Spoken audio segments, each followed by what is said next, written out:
बहुत जोर का गुस्सा आना, शरीर में दर्द होना, मन में गंदे विचार और गंदे सपने आना, ये सब किस शक्ति का प्रभाव है?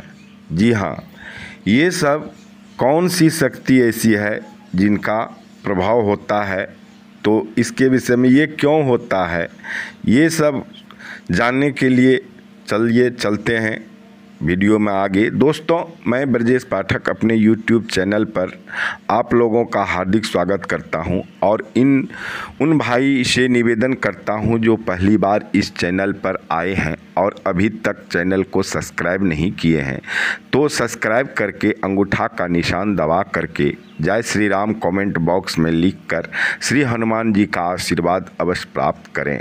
दोस्तों, हम बात करने जा रहे हैं गंदे सपने, शरीर में दर्द, अत्यधिक गुस्सा क्यों आता है। इसकी भी एक देवीय शक्ति है जो आपके साथ है। इस कारण यह प्रसंग को अंत तक अवश्य सुनिएगा, नहीं तो आधी अधूरी जानकारी से कुछ नहीं है मिलने वाला। इस कारण एकदम ध्यान लगाकर अंत तक अवश्य सुने।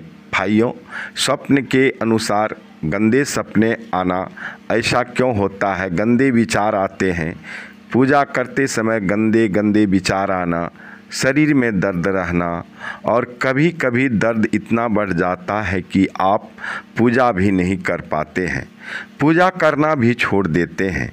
गंदे विचारों की वजह से आपके अंदर इतनी ग्लानि होती है कि अपराध के बोझ से बांध कर आप पूजा पाठ बंद कर देते हैं, यानी अपराध के भय से, बोझ से बंद कर आप अपना पूजा पाठ बंद कर देते हैं। गुस्सा इतना बढ़ जाता है कि कुछ समय में नहीं आता है, कुछ भी समझ में आता ही नहीं है जो क्या हो रहा है, और महंगी से महंगी सामान तोड़ डालते हैं। जरा जरा सी बातों पर बहुत अधिक गुस्सैल हो जाते हैं। उस वक्त आपको ये पता नहीं रहता ये सामान महंगी है या सस्ती है या उपयोगी सामान है, फिर भी आप तोड़ डालते हैं। इसका कारण है कि वह शक्ति नहीं चाहती कि आप पूजा पाठ जब तप करें, और ये सब जो पूजा पाठ करते हैं, जब तप करते हैं, धर्म मार्ग पे चलते हैं, उन्हीं के साथ होता है। तो वे चाह रहे हैं जो आप पूजा पाठ नहीं के बराबर करें, क्योंकि नकारात्मक शक्ति कभी नहीं चाहती कि आप सुख शांति सुखी होकर पूजा पाठ करें, कभी आपके घर में शांति समृद्धि बनी रहे, ऐसा वो शक्ति कभी नहीं चाहती। वे शक्ति आपकी सुखी से बड़ी दुखी रहती है।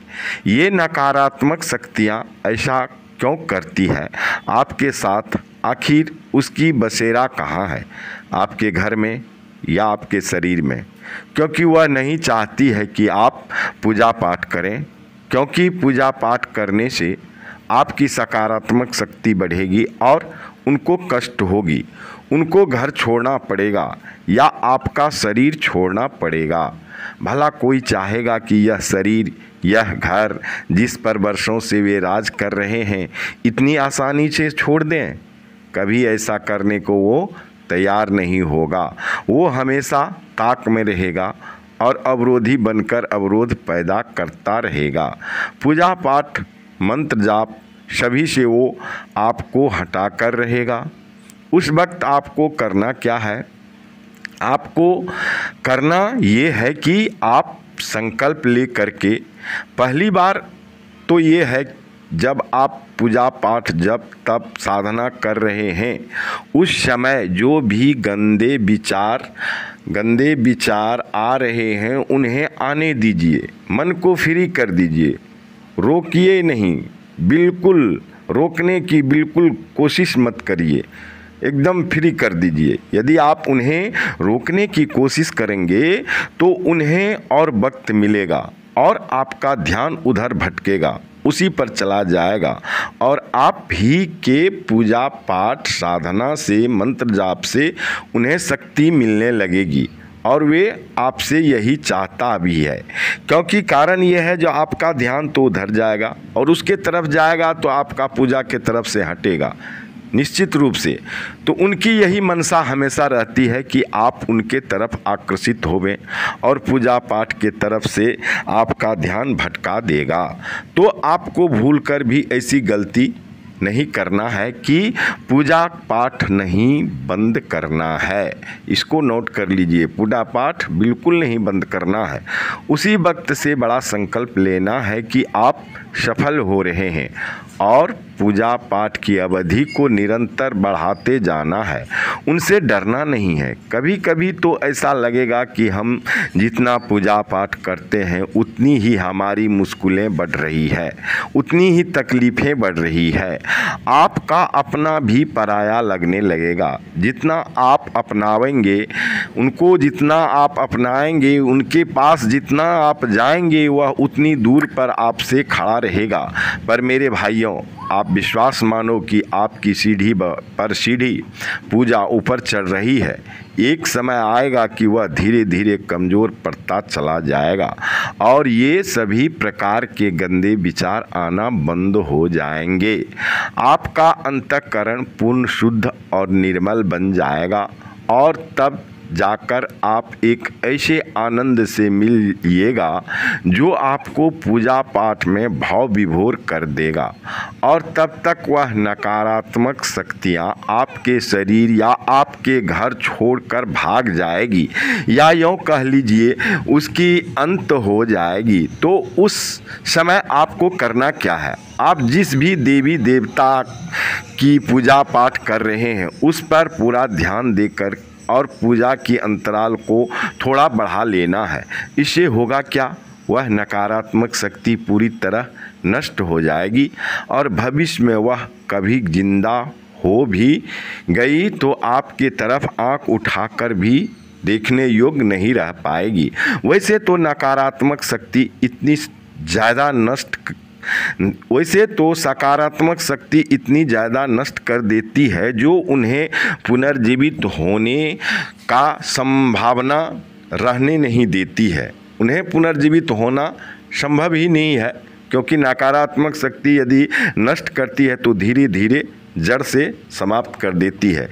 इतना सब कुछ होने के बाद यदि आपके गंदे सपने, मन में गलत विचार आ ही रहे हैं तो निश्चित ही वह शक्ति बड़ी है, क्योंकि पूजा पाठ के उपरांत वह भाग नहीं रहा है। तो अंततः एक काम अवश्य करिएगा कि श्री हनुमान जी को याद जरूर कीजिएगा, क्योंकि ये कलयुग के देवता हैं और ये तुरंत संकट में अपने भक्तों के पास उनकी रक्षा करने के लिए आते हैं। क्योंकि हनुमान चालीसा में कहा भी गया है, साधु संत के तुम रखवारी, असुर निकंदन राम दुलारी।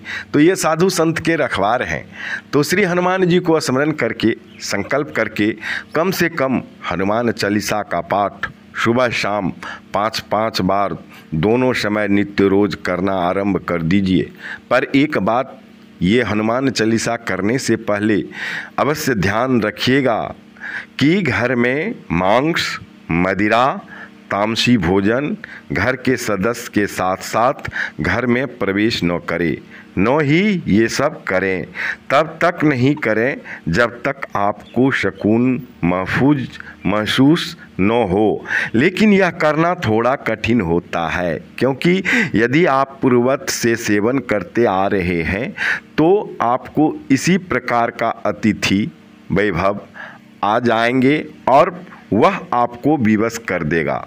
वहीं पर वह नकारात्मक शक्ति वही अतिथि वैभव के द्वारा आपको नष्ट कर देगा और फिर से खोई हुई ताकत को वह नकारात्मक शक्ति प्राप्त करके आपको नष्ट करने लगेगा। इसे हल्का में मत लीजिएगा, वरना भोग भोगना ही पड़ेगा। इससे बचना है तो सकारात्मक शक्ति के लिए सकारात्मक क्रिया करनी ही पड़ेगी। इस समय आपको भ्रष्टता शक्ति भ्रष्ट करने के लिए ऐसे ऐसे प्रियजनों, आपके शुभ चिंतक जनों जो आपके नज़दीक रहते हैं, जो आपका एकदम निकटतम प्रिय है, को आपके पास भेजेगा कि आप उसके आगे विवश और निस्सहाय हो जाएंगे। उस समय आप उसके सामने निस्सहाय और विवश हो जाएंगे, उस भावना में बह जाएंगे। तो उस समय आपको एकदम से अडिग और अपने संकल्प पर दृढ़ रहकर, अटल रहकर सकारात्मक शक्ति के साथ खड़ा उतरना पड़ेगा और अपने हनुमान चालीसा का पाठ नित्य क्रिया से निवृत्त होकर, पवित्र होकर निरंतर सुबह शाम संकल्प करके करते रहना है। और श्री हनुमान जी को भोग भी देना है। भोग में फल रूपी भोग उन्हें ज़्यादा पसंद है। केला तो खास करके उनकी पहली भोग है। और श्री हनुमान जी का भोग को जब भी प्रसाद रूप में ग्रहण करें तो मन में यह भावना अवश्य कर लें कि मैं आपका ही जूठन ग्रहण कर रहा हूँ। खासकर मंगलवार को श्री हनुमान जी को केला का भोग अवश्य दें।